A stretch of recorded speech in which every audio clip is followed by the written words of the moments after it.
Hey, I have a question about internet security.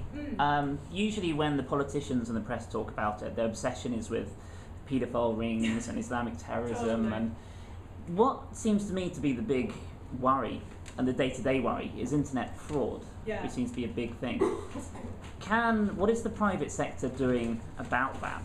And is it sufficient that it can be done by the private sector alone? Yeah, so you're absolutely right. One of the biggest frustrations that I have right now is that children charities are going and saying, we need something to be done. And I literally sit in these meetings and I turn to them and I say, why don't you guys do something about it then? Why don't you educate parents? Why don't you join up with ISPs and provide, variety of pamphlets or things, or go into people's houses, offer all these services. So you're absolutely right. The obsession is about that. In terms of security, you're touching upon fraud in the sense of holding your documents in the cloud is someone taking that, or maybe offering illegal goods on eBay. I mean, there's so many ways to cover it, right?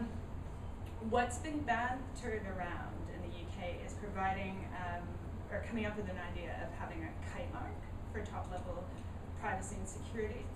So basically saying if you use Amazon and they store all these details about you, including your credit cards and your personal preferences on buying, which is something that they data mine a lot for and things like that.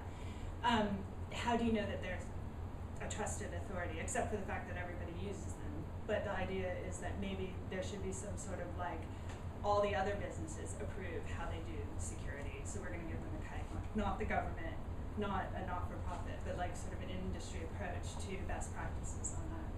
So there's many ways to answer that, but I guess the other thing is that industry does get together, like people that, like McAfee, who do virus protection and control, people like IE, Microsoft really, they're all getting together and talking about what they can do because they know this is going to be a big problem. So even though you probably it's not quick enough, you have Facebook and Google sitting down with the people that, Google who does Chrome and they provide content. So they're talking about it right now because they're really concerned that, especially with the cloud exploding the way it is, people are going to lose a lot of data from that.